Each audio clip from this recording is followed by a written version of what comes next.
चरणामृत और पंचामृत में क्या अंतर है? मंदिर में या घर पर जब भी कोई पूजन होती है तो चरणामृत या पंचामृत दिया है, मगर हम इसे ऐसे कई लोग इसकी महिमा और इसके बनने की प्रक्रिया को नहीं जानते होंगे। चरणामृत का अर्थ होता है भगवान के चरणों का अमृत और पंचामृत का अर्थ 5 अमृत यानी 5 पवित्र वस्तुओं से बना। दोनों को ही पीने से व्यक्ति के भीतर जहां सकारात्मक भावों की उत्पत्ति होती है, वहीं ये सेहत से जुड़ा मामला भी है। चरणामृत क्या है? शास्त्रों में कहा गया है अकाल मृत्यु हरण सर्व व्याधि विनाशन विष्णु पादोदका पीत्वा पुनर्जन्म न विद्यते।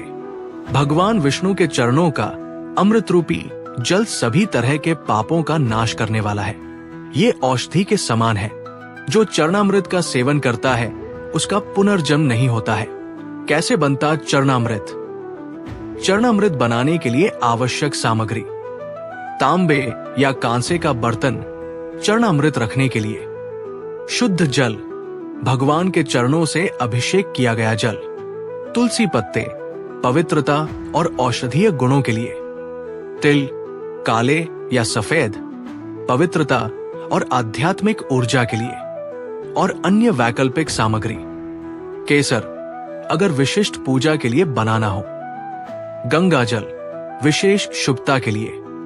तांबे के बर्तन में चरणामृत रूपी जल रखने से उसमें तांबे के औषधीय गुण आ जाते हैं। चरणामृत में तुलसी पत्ता, तिल और दूसरे औषधीय तत्व मिले होते हैं। मंदिर या घर में हमेशा तांबे के लोटे में तुलसी मिला जल रखा ही रहता है। चरणामृत लेने के नियम: चरणामृत ग्रहण करने के बाद बहुत से लोग सिर पर हाथ फेरते हैं, लेकिन शास्त्रीय मत है कि ऐसा नहीं करना चाहिए। इससे नकारात्मक प्रभाव बढ़ता है। चरणामृत हमेशा दाएं हाथ से लेना चाहिए और श्रद्धा भक्ति पूर्वक मन को शांत रखकर ग्रहण करना चाहिए। इससे चरणामृत अधिक लाभप्रद होता है। चरणामृत का लाभ: आयुर्वेद की दृष्टि से चरणामृत स्वास्थ्य के लिए बहुत ही अच्छा माना गया है। आयुर्वेद के अनुसार तांबे में अनेक रोगों को नष्ट करने की क्षमता होती है। ये पौरुष शक्ति को बढ़ाने में भी गुणकारी माना जाता है। तुलसी के रस से कई रोग दूर हो जाते हैं और इसका जल मस्तिष्क को शांति और निश्चिंतता प्रदान करता है।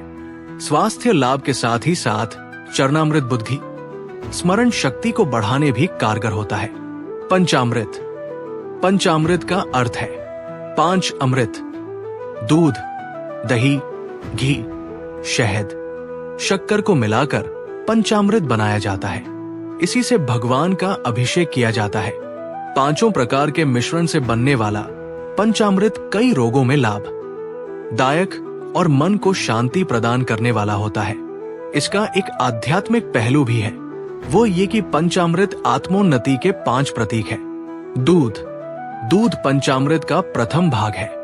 ये शुभ्रता का प्रतीक है, अर्थात हमारा जीवन दूध की तरह निष्कलंक होना चाहिए। दही: दही का गुण है कि ये दूसरों को अपने जैसा बनाता है। दही चढ़ाने का अर्थ यही है कि पहले हम निष्कलंक हो, सद्गुण अपनाएं और दूसरों को भी अपने जैसा बनाएं। घी: घी स्निग्धता और स्नेह का प्रतीक है। सभी से हमारे स्नेहयुक्त संबंध हो, यही भावना है। शहद: शहद मीठा होने के साथ ही शक्तिशाली भी होता है। निर्बल व्यक्ति जीवन में कुछ नहीं कर सकता। तन और मन से शक्तिशाली व्यक्ति ही सफलता पा सकता है। शक्कर या गुड़ भी लिया जा सकता है। शक्कर का गुण है मिठास। शक्कर चढ़ाने का अर्थ है जीवन में मिठास घोले। मीठा बोलना सभी को अच्छा लगता है और इससे मधुर व्यवहार बनता है। उपरोक्त गुणों से हमारे जीवन में सफलता हमारे कदम चूमती है। पंचामृत के लाभ: पंचामृत का सेवन करने से शरीर पुष्ट और रोग मुक्त रहता है। पंचामृत से जिस तरह हम भगवान को स्नान कराते हैं, ऐसा ही खुद स्नान करने से शरीर की कांति बढ़ती है। पंचामृत उसी मात्रा में सेवन करना चाहिए जिस मात्रा में किया जाता है, उससे ज्यादा नहीं। पंचामृत की मात्रा व्यक्ति की उम्र, स्वास्थ्य और उद्देश्य के अनुसार अलग अलग हो सकती है। आमतौर पर पूजा पाठ या अभिषेक के बाद इसे प्रसाद के रूप में लिया जाता है। आदर्श मात्रा इस प्रकार हो सकती है। बच्चों के लिए 1 से 2 चम्मच, वयस्कों के लिए 2 से 4 चम्मच, विशेष पूजा उपरांत 1 कटोरी लगभग 50 से 100 मिली। सावधानियां, मधुमेह के मरीज अधिक मात्रा में न लें, क्योंकि इसमें दूध और शहद होता है। ताजे पंचामृत का ही सेवन करें। इसे प्रसाद समझकर श्रद्धा से ग्रहण करें, अधिक मात्रा में न लें। आप इसे शरीर और मन की शुद्धि के लिए उचित मात्रा में ले सकते हैं। जानकारी अच्छी लगे तो आगे भी शेयर कीजिएगा।